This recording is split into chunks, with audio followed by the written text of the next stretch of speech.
For one of the few times in recent memory, Washington lawmakers did the right thing and at least made a few of us proud. We're going to tell you about a filibuster that folks to vote on gun control measures, and we'll discuss whether there's finally real progress on Capitol Hill. And a year ago today, it was this scene. Donald Trump riding the escalator and riding right into the presidential race. He's now the presumptive nominee, and he's taking on not only Hillary Clinton, but seemingly by the day, the Republican Party. Then Albany scrambling to finish up a lot of unfinished business as the session finishes up. We'll go through it all and look out for any surprises.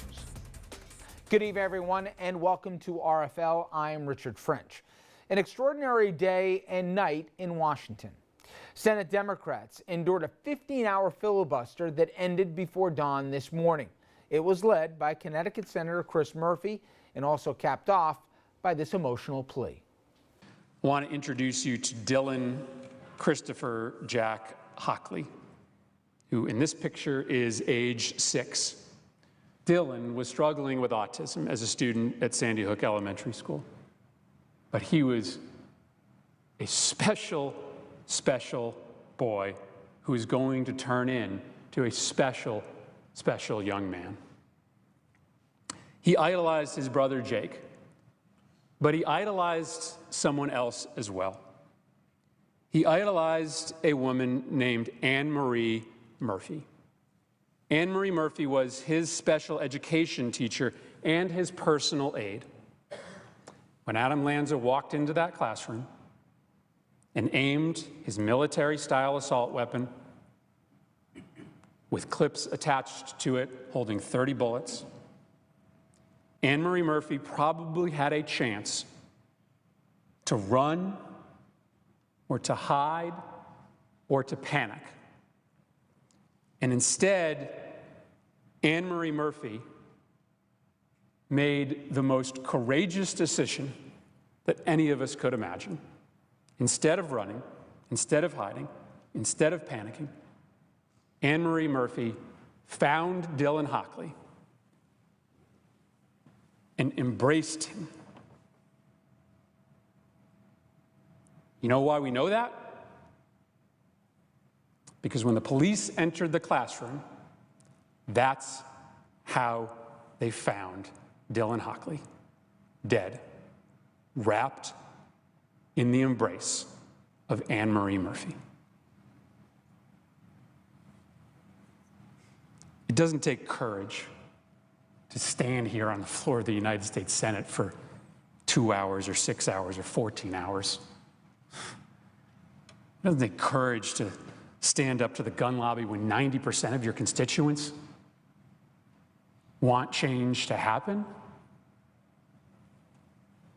It takes courage to look into the eye of a shooter and instead of running, wrapping your arms around a 6-year-old boy and accepting death as a trade for just a tiny little itty piece of increased peace of mind for a little boy under your charge. And so this has been a day of questions. And so I ask you all this question. If Anne Marie Murphy could do that, then ask yourself, what can you do to make sure that Orlando or Sandy Hook never, ever happens again? That was Senator Murphy. Well, he and his colleagues got what they wanted, or at least the first step towards that. They got an agreement from Republicans to get the Senate to actually have a vote on some of the measures that he talked about there. Political reports those votes could come as soon as this Monday. Now, this is what they want to vote on. Democrats pushing a bill that would prevent people on the FBI terror watch list from buying guns. Think about that. We have to have a filibuster to have a vote on that. They also want to expand background checks to include gun show and internet sales. And there appears to be an appetite for that. Forget about Capitol Hill for a moment. Let's take a look at we the people, the American public. A new CBS poll shows that nearly 90% of Americans, all Americans, Republican, Democrats, red and blue state, they want universal background checks. And 82% of gun owners, let me say that again, 82% of gun owners want the very same thing. Now, while all that was happening in Washington, President Obama and Vice President Biden, they were in Orlando because there's a lot of victims' families that needed to be met. Afterwards, the president, he spoke about the families and also the ongoing fight against ISIS. I want to bring in our panel to talk about the gun bills in Washington and whether or not this will get done this time around. We're joined by Richard Brodsky, a former Democratic New York State Assemblyman, now a senior fellow at Demos and a professor at NYU. We're joined by conservative strategist Bill O'Reilly and Andrew Whitman, our senior political correspondent. All right, listen, we spend a lot of time, I'm sure even before this hour in different places, we'll talk about the failings of lawmakers. But you know what? There are times where, and I'm as cynical as the next guy, but there are times when you say, you know what? They can do something. And I don't know how the vote will turn out Monday. I don't know what will happen with this debate going forward. Will it be watered down? Will it won't? But you know what? Maybe there was a little bit of theater. But I believed that he believed in what he was saying and his colleagues did. And I believe there was enough Republicans who said, you know what? I'm with you on this. We can do better as a country. So as he said, he's not the hero here, but I applaud what Senator Murphy and others did last night. But he led a filibuster, and it got to a point. Andrew and I love Mr. Smith Goes to Washington, and there's obviously that's a movie and this is real life, but nonetheless, it's what we want our lawmakers to do. When 9 out of 10 Americans believe that we can do better about something, for Washington in this case to show the scintilla of political courage they haven't shown on this, and maybe to even cross, God forbid, a party line and do the will of the American public, to me, I was proud of Washington yesterday. Well, that was American politics when it works. It's a leader who understood what he wanted to accomplish, used the tools of a democracy to get there. Now, that's the good news. Unfortunately, the bad news is that the bill itself is likely not to pass, because there are not enough votes on the Republican side to pass it, especially if they invoke the 60 yes rule. So it's a reminder of what good can happen, but the notion that that was about getting the bill passed isn't true. No, it wasn't. It was about getting the bill voted on. But just think about that. Maybe that, I don't want to temper not enthusiasm, but a little bit of hope, but maybe it's an indictment bill, that it's gotten to the point where I feel a moment of uplift that we can actually get something voted on. Maybe he's right, that, you know, maybe there's an indictment of itself, that minor victories are counted now in just even having a vote.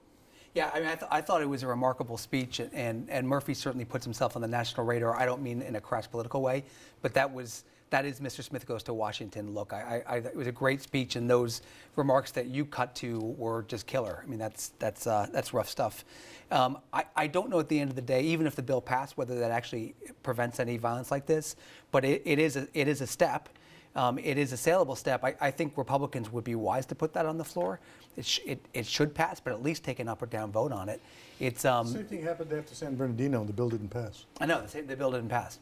And but anyway, I thought it was a remarkable speech. I think those filibuster moments are great for America, whether you're on the side of the filibuster or not. Whether it was the Paul Ryan thing, even when they're filibustering the Civil Rights Act.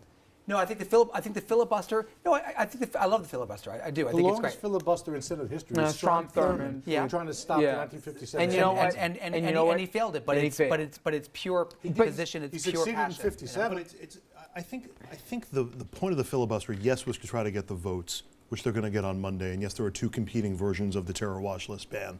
And I don't think they're likely to pass, even though the NRA appears to be softening on that. So there may be some room for movement there. I believe they will. And you're going to say the 2 points. The second point is getting people to vote on the record. Think about for a second, Andrew, voting no to this.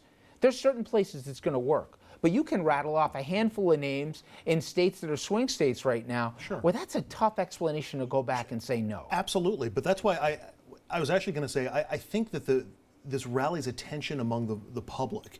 And this got people thinking about this debate in a way that it had been sort of an abstraction. Should there be gun control? Shouldn't there be gun control after what happened in Orlando? But people are actually talking about the Senate and the possibility of passing I don't think these anybody bills. knew that you could be on a terror watch list and still go out and buy an AK-47. I think a lot of people didn't, because the Senate rejected this in December, this, and it got this some. is not and the it got first some rodeo on attention. this. The Bill, mass- explain the this key- to the me. mass- Yeah, this is public opinion, because public opinion is still split for the most part on gun control. Except, it's a gun but this country. It's a isn't pro-gun about, country, to me, and maybe it's framing, but this isn't gun control. I mean, for crying out loud, if I said to 10 people in America, who do you think the tough party is, the people who want to get tough on crime and everything else, most people are going to say Republicans. Give me a commonsensical rationale. I know you don't, okay? But how it's a tough sell for any lawmaker to go back and say, you know what? I don't want anybody on a terror watch list getting a gun. Now, if that makes me an enemy of my party, so be it. But you know what? Those bleeping SOBs won't get a gun on my watch. How's that a political loser, Bill? Yeah, I mean- why doesn't every Republican co-opt this and get in front of it rather than have to respond to it at the end of a filibuster? Right. I mean, clearly nobody wants terrorists to have guns, and I think the point on the gun side, I would have passed the bill, but on the gun side, what they're saying is that there are 80% more people on the terror watch list than are terrorists, and sometimes they're mistakes. Barney Frank was on the terrorist watch list. Ted Kennedy was I on the terrorist grant watch you on list. that, but I'm saying from raw politics. Right. With a low information voter. You lose the politics on that. No, I don't agree. You think it's a winner? They're making a very careful calculation. If you legitimize any form of restriction, Well, it's a slippery slope. you then get into a debate about 42 other things. And for those who are in one-party states in the Senate, they're not worried about general public opinion. They're worried about a primary electorate which has an absolutist view of the Second Amendment, no restrictions, and they will not tolerate deviation from that line. The NRA used to support that background check bill, but it's the slippery slope argument that they worry about. That exactly, you give up one thing and it just keeps coming, and it comes and comes. I don't think, and I love that speech. I really did. I genuinely did. I would vote for that, but I don't know that's going to make any difference in these mass shootings whatsoever. Here's the part that I think there are smarter people that can fund. The mistake that I believe that happened after Sandy Hook, and we've talked about this many times, I think there was a cooling period. It's terrible to capitalize on a tragedy, but you have to get the nation's will. We waited too long to move on this, even though there was missteps by the NRA and everything else. There was a window of time that I believe, and people will debate me on this, that something could have been done. I think they overshot it. I don't think today the conversation should be about assault weapons as asinine as I believe it is to buy an AR-15 in this country. When you have 9 out of 10 Americans who believe in a universal background check, that's not even what they're voting on. They're voting on if you're on a terror watch list. Think of the insanity of this. You have Donald Trump trying to talk to the NRA about changing their position on this, for crying out loud. Talk about, signals passing in the night. To me, there's a political way forward for this. Let Republicans get some of the credit if they pass this. Moreover, make a pledge that you'll find somebody that will help fund candidates who voted for this in primaries. Well, they'll get funded from the outside for money or whatever else. There's got to be a way to do this. You don't need 20 of them. You need 6 of them. But what the gun side says is all of this is politics. It's always politics, and that the law-abiding gun owners pay the penalty for it. They're saying like an AR-15 is that weapon is exactly the same as a semi-automatic hunting rifle. It's just dressed up to look military. And they say it's all semantics, it's all politics. It's just a political thing, and they feel under siege from that. And I know a lot of these guys, and I respect them. These are smart guys, and they're making the same electoral calculation you are, Richard, but they're not coming to the same conclusion because of the fear of the Republican electorate. If more than 80% of gun owners and 90% of the general public, primaries. The background check should be an easy one. I think this is a passable thing. Pro-gun supporters vote on the issue more than You gun don't think control we'll have voters. 6 Republicans that'll cross the line on Monday? I think they will. I believe they will. I think they will. For which bill? Right, that's the For problem. the background check, I'm sorry, for the terror watch list bill, I believe, and for the gun show There's loophole. going to be 2 versions of that bill. One be a issued waiting by a period. Republican, and then another one issued by a Democrat. I don't think you're going to get The crossover. Cornyn bill required you to go to a judge and prove beyond a reasonable doubt that somebody was a terrorist before Okay. you could ban it. All right, we will see here. Again, Monday is when we look to have the vote here. I hope I'm right. All right, the Orlando tragedy. It is sparking a huge outpouring of support for the gay community, but it certainly was not always that way. Not too long ago, things very different. We will look back, we'll also look forward.